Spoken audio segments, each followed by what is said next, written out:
What's happening, everyone? Welcome back to the channel. I am DL here with another movie review.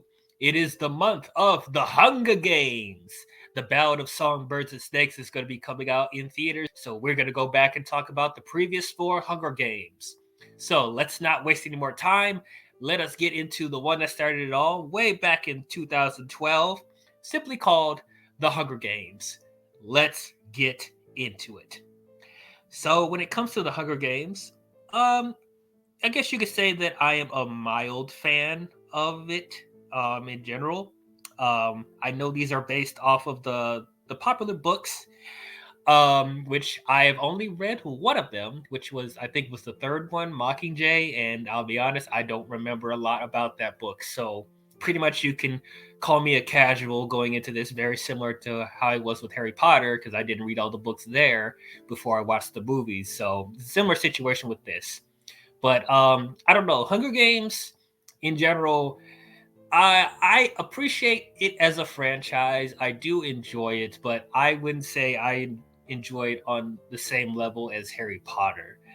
I would say as far as young adult novel movie franchises, there seems to be like the three main ones that people talk about the most are Harry Potter, The Hunger Games, and Twilight. And I'm not just saying that based off of the quality of the franchise, because I know a good amount of you are like, "Why did you even include Twilight in there? Twilight sucks." I'm like, I'm not just talking about the quality of the films, but I'm talking about as far as its impact on the pop culture and its financial success.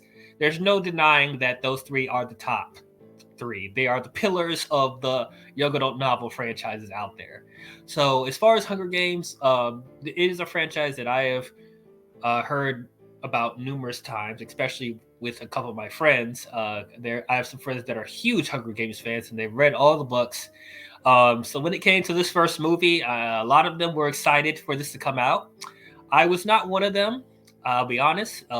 It didn't really look that interesting to me. It looked very much like a battle royale knockoff, and so I pretty much just skipped this, skipped seeing it in the theater.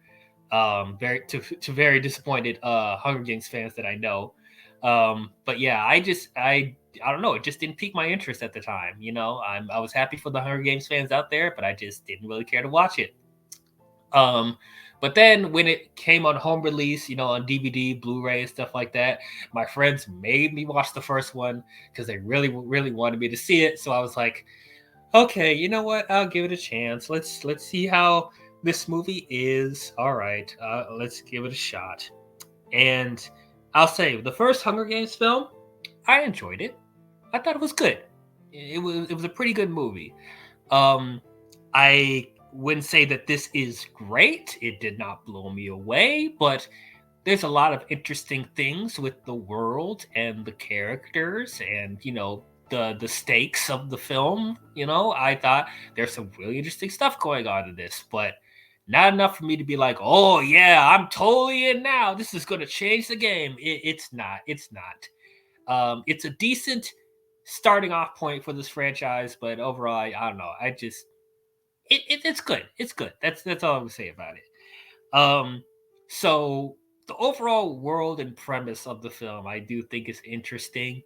So we are in a dystopian future where the world is ruled by this nation called Panem. These higher class people in society. They've divided the lower class people into 12 districts, and then they have this annual tournament or games called the Hunger Games, where they pick two people from each district, and they have all of them battled out in this wildlife simulation to the death. And the final participants will become the winners, and they get the fame and notoriety and fortune. And then they eventually become pawns in the overall scheme that Panem has. So okay, that's I think that's fascinating. As far as dystopian futures, I would say this is probably one of the more unique ones, even though it does feel like it is taking influence from other stuff in other films and such. But that's a creative idea there. What I will say is that I wish we knew more about the beginnings of Panem as an empire. Like, I want to know, how did we get to this point? How did Panem rise to power and prominence? They talk about it a little bit, but they don't flesh it out enough. As far as we know, that there was a war that happened, a world war that happened, and then from the ashes of that, Panem grew into power and ended up just ruling over the lower class and the and all that. So that's all we know about it. I just wish we dove into that more. I wish, like, one of the few times where I wanted to see exposition is here. They probably could have done like a prologue to explain how Panem came into power and why the districts were divided into 12 different, sections or whatever. Like, that's what I really wanted to know about it. And as speaking of the districts, I want to know more about all the districts because there's 12 of them and they don't dive into each district. Like, why are we just focusing on District 12? I know that's probably the most important one because Katniss is from that district, which we'll talk about Katniss in a minute. But I just wish that we spent more time knowing about the other districts and what makes all of them different from each other. Like, what does each district have that that makes them unique from the other stuff. So that's a little nitpicking there. But overall, as far as the concept of the Hunger Games, I do think that's interesting. It's pretty, like, barbaric that Panem comes up with this idea of forcing people to kill each other over fame and glory. That is something very dark and twisted about it. It's a very interesting concept that can be dove into, like, diving into people's psyche of, like, why would they create something like this, and what are the participants going through, being pulled from their families and friends or whatever they have left from their district, and with the possibility that they will never see their loved ones ever again. Like, that is something very complex and twisted. You do get a glimpse of that from certain people in the film, but I wish that's something we dove into more as well. Like, what made them come up with this? As far as the characters, I think the characters all around are pretty good. The standout, obviously, is Jennifer Lawrence as Candace Everdeen. I thought she was great. I really felt for her character. Very similar to how I felt about Daniel Radcliffe as Harry Potter, because they have some similar themes going on. Because both of them are introverts. They don't really like to, talk to people. They're really to themselves. They're not all about the fame and the glory. They're just about living life. Just they care about the simple things. They care about survival. Um, and they're not really the best at social interaction, and they're put into situations where they have to be, and that's something I really gravitated towards when it came to Candace. She was just an everyday girl that she taught herself how to hunt and use bow and arrows and stuff like that. So it's like I really found her a compelling character, and she will do whatever it takes to keep her loved ones safe. I really like the dynamic that she has with her little sister, Prim, because that's the thing that causes the events to unfold. Because her little sister was about to be picked for the Hunger Games because they choose participants from the age of 12 to 18, and she was just a little girl. And so Katniss decided to volunteer as tribute and take her place to save her life. And I thought that was a very selfless thing for her to do, and it's very tragic as well. So I thought that was good. Um, I also really liked Josh Hutcherson in the film as well. He's the other person that is picked from District 12 along with Candace. His character is Peta. I really liked him as well. Like, and what I really liked is that he ends up being like the opposite of Candace in this film, as they're both being picked to be in these Hunger Games. Like, you see that Katniss is more equipped to be in these Hunger Games because she's a hunter, and she has certain skills that could help benefit her in the Hunger Games. But Peta is just a baker, and that just adds more to the tragedy of these Hunger Games because anybody could be picked. And it doesn't always have to be someone who is trained as a fighter or a hunter or anything like that. It could just be like a regular person, and PETA was a representative of that. And just seeing that dynamic between PETA and Candace, I thought that was really, really interesting. And they end up forming a bond together. And so I thought that was very endearing. There's this other guy that Katniss is friends with in District 12, Gale, played by Liam Hemsworth, and I thought he was fine.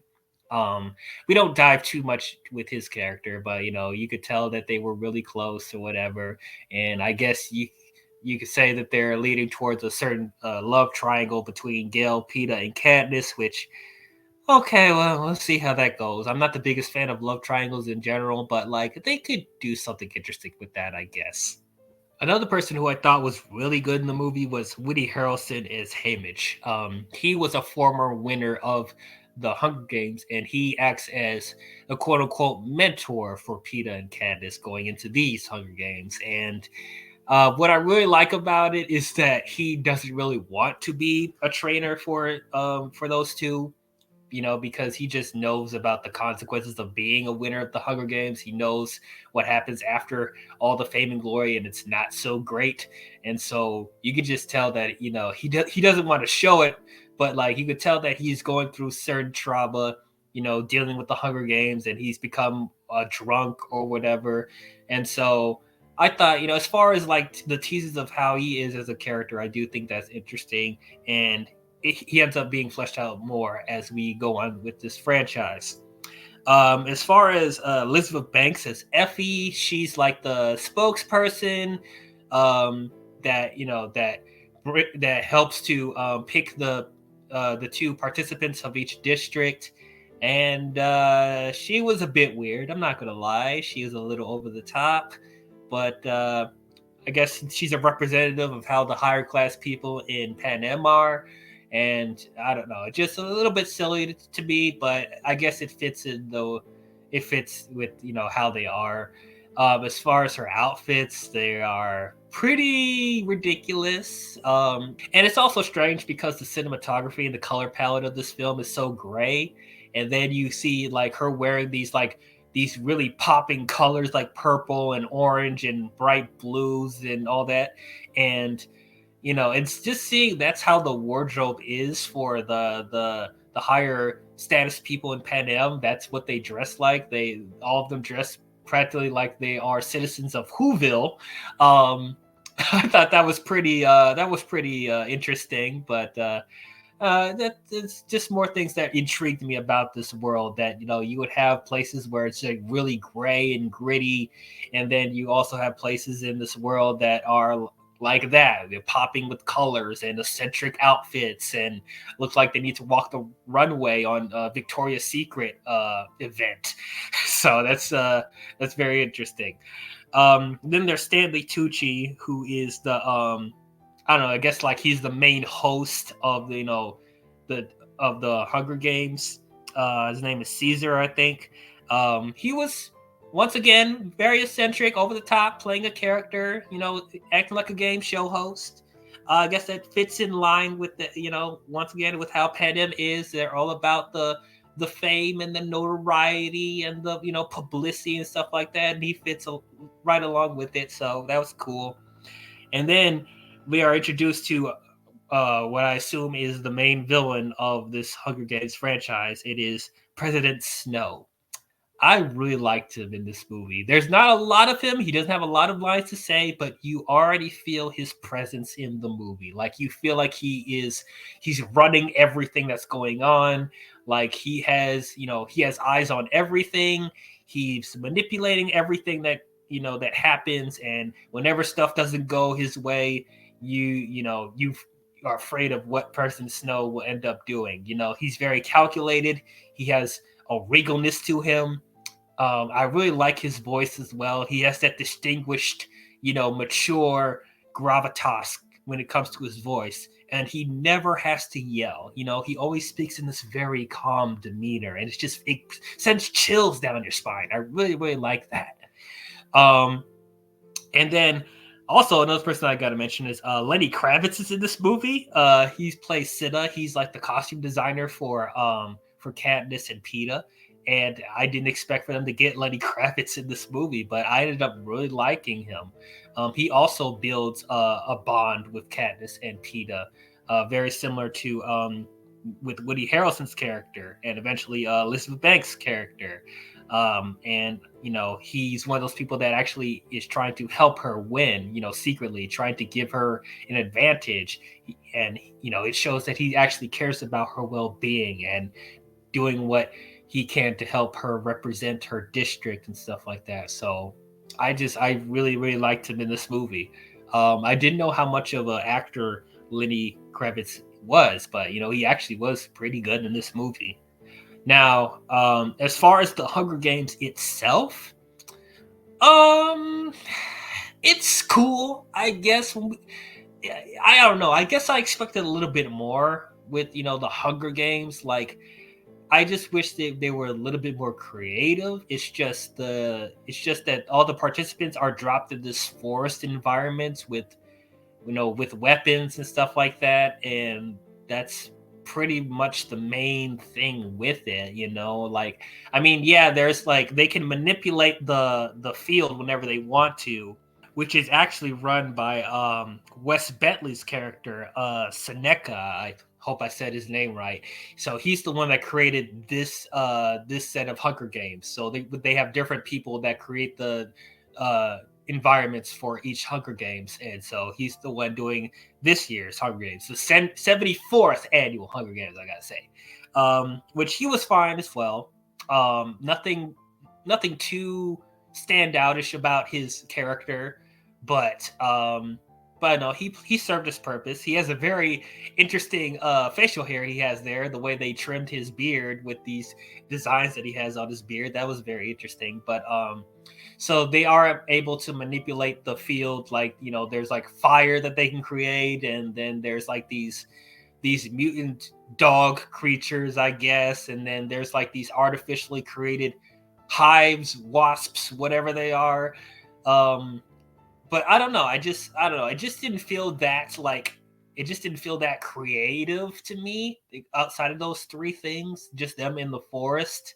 So I don't know. They spent a good amount of time in the Hunger Games, so that's something that I appreciate. You definitely get your money's worth as far as the Hunger Games. The main bulk of the movie is them in this. But I don't know. And then one other nitpick that I have is the way the movie is shot. There's way too much shaky cam and quick edits in this movie. Especially when they start getting into the action, there is so much shaky cam and so many quick cuts. Like, I don't know. I remember there was this one scene where Candace is about to shoot someone with a bow and arrow, and there's like four or five different cuts of her shooting an arrow. I'm like, why are we doing this? And then whenever somebody gets into like a fisticuffs and fighting on the ground, like the camera would just shake so much, and it felt disorienting. Like, there's even establishing shots, like just shooting people just standing there talking or listening to people, and it's like they can't even keep the camera still with that. You see the camera shaking and they're just standing there, and just like, why are you not keeping the camera still? Like, I know that with shaky cam it can be used effectively, just to show the grit and intensity of a fight scene, to have that kinetic feel for an action set piece. But it's just like, it just was too much. It felt a bit disorienting to me. Like, I wanted to see the action on display, and it just felt like they were trying to hide the action. And there was too many close-ups as well. It's just like, I don't know, it just felt a bit disorienting for me. One other character that we end up seeing more of when the Hunger Games actually start is Rue. There's this little girl that I think she's probably the youngest that gets picked for the Hunger Games, and I thought she was really good. Once again, she builds a bond with Katniss, and once again, she is the one that is a catalyst for the eventual rebellion that the districts end up creating after this point, because they treat Katniss as a beacon, and so she's playing into that. And then because of the situations that happened with Rue in the Hunger Games, that ends up starting something that will end up being a revolt against Panem. So I thought I like the little pieces that they put in here that that will build to something grander as the franchise goes on.